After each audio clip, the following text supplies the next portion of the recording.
Hey y'all, today came in and today I'm going to be reviewing episode 92 of Gegege no Kitarou. And I gotta say, this episode of Gegege no Kitarou, while it wasn't the most funniest or the most epic or the most emotional Gegege no Kitarou episode in the series, gotta say, it still pulled its weight in being interesting. And let me explain why.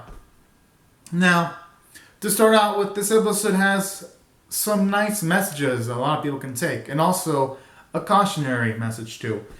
Let me start out by mentioning the cautionary message. I like its message in regards to you should be careful what your kids see because they could be influenced by it, whether it be through the television or influenced through actions they want to emulate from their parents. And I kind of like that because in this episode, not only does it give a message to kids where it gives a message to kids that the things you see can influence you. It also kind of gives a message to adults where if they see something, it could also influence your children. And while a lot of other series have this specific message, what makes it really poignant in Gegege no Kitarou is that multiple episodes have different messages.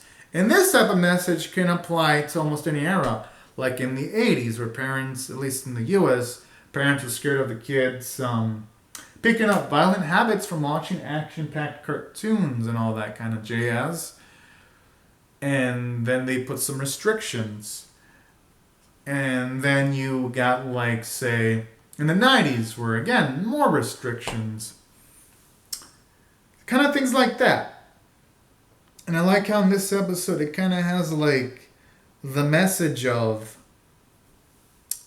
if you're not careful, it can influence someone to, like, do some negative things. Not saying violent cartoons or animations will make kids violent, but it might potentially make, say, 0.001% of people, it might influence them to do something negative if they don't yet have the maturity to watch it, and things of that nature.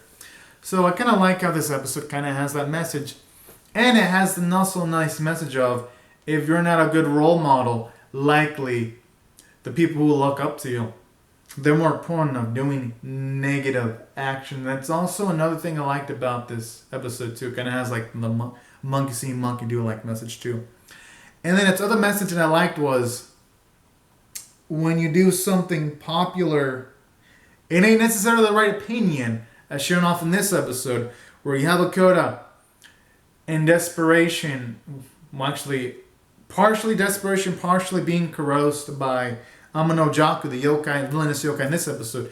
Pretty much gets coerced into making this prank TV show where you see people getting... First it starts out with small time pranks, but then it escalates because Amano Jaku wants to escalate shit. So then he starts wrecking people's houses, breaking restaurants.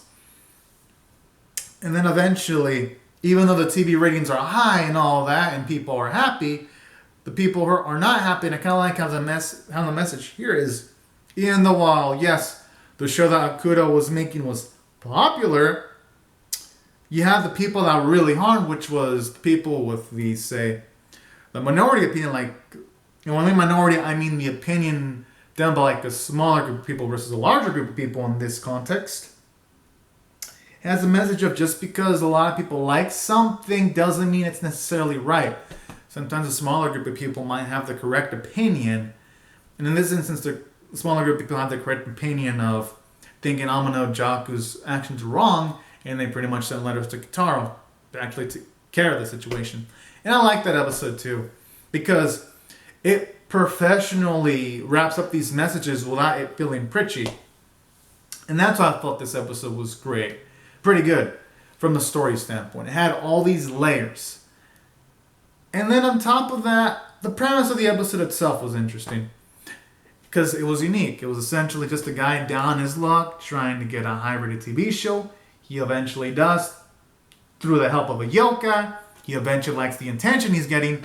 But then he realizes he fucks up when he starts seeing his kid pull similar pranks that Okada did in his show. And I like that kind of stuff because, for one, it was unique, and at the same time, it was actually kind of subversive because in most Gegege no Guitar episodes, when a human character fucks up, they don't own up to their mistakes. I like how in this episode though, when you start seeing Okada's son Yosuke start doing a prank on a kid, that's when he realizes he fucks up and he wants to cancel it. And I like that. It kind of surprised me and it led to a nice gratifying moment where he actually gets hit just gets punched by Omanojaku.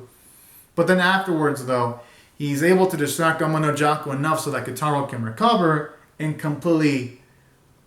not completely take out, but just destroy the body of Omanojaku. And it leads into a satisfying fight, and that's what I liked about this episode where, aside from having a unique premise, you have a yoke with a unique goal, which is just to cause people misfortune, and that's about it.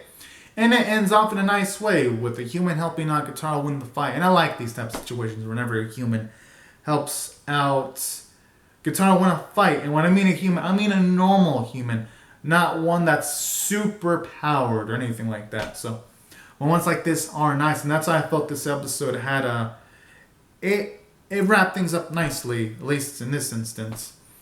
And then aside from that, I like the character Okada. I like how he was introduced first and the guy down on his luck. Then eventually when he gets ratings luck, he enjoys it and he's kind of cocky about it, but it justifies it because at the start he was kind of being chewed out by his boss. But then afterwards, when he realizes he fucks up, he repents and he actually wants to cancel the show with Omanojaku there. And then he receives a hit, but it shows his gut. So I like that bit of character development you get for Okada. No, it's actually a lot. He becomes brave at the end. And I like how it ends up with Kitarou saving him. And afterwards, Okada actually wants to make a show that will spread joy to people instead of misfortune. And that's what I thought I did well from a character standpoint. Because with Okuda, he went from lacking confidence to a man that doesn't do things with assertiveness to a man with more confidence and that does things with assertiveness. So I like that bit of character development. And I also like the nice moment to give to Kitarou. Because at the end, when he sees Okada change and all that and the situation resolved, you actually see him smile a bit. So it's nice to get to see moments where Kitarou smiles a bit more. And I thought the family of Okada was pretty nice. So that's why I thought I did pretty decently from the character standpoint. And it was nice to get to see Ratman actually get a few hits for once for doing some troublemaking. That was pretty nice. And I like that, Toei. If Ratman does fucked up shit, Toei, just let him get hit by something. Well, that's satisfying. I wish that happened more often. Because, yes, we know Ratman gets hit. I just wish it happened more often whenever Ratman does something bad. And then aside from that, I gotta say, the animation and art was actually done exceptionally well. Actually had like a lot of fluid reactions, like whenever Ratman was surprised, or when Omanojaku destroyed the house, it was really well animated. Or even the fight sequences between Kitarou and Omanojaku looked really beautiful. Like when everything in this episode freaking popped, it was beautiful. So that's what I gotta say from a visual standpoint, it was a visual marvel. Then the artwork was pretty beautiful too. Nothing was off model. And the voice performances were good as always. And that's why taking all these factors into consideration from a scale of 1 to 10, with 1 being abysmal, 10 being exceptional, 5 being average, I thought this was a 7 out of 10. Because while it wasn't the funniest or most epic episode, it was entertaining. And honestly, cannot wait to see what's going to happen next. Because next week looks like it's going to be a tense episode involving vampires. If I were wagering, man, I think it's going to be something involving Carmelia. But I could be wrong, though.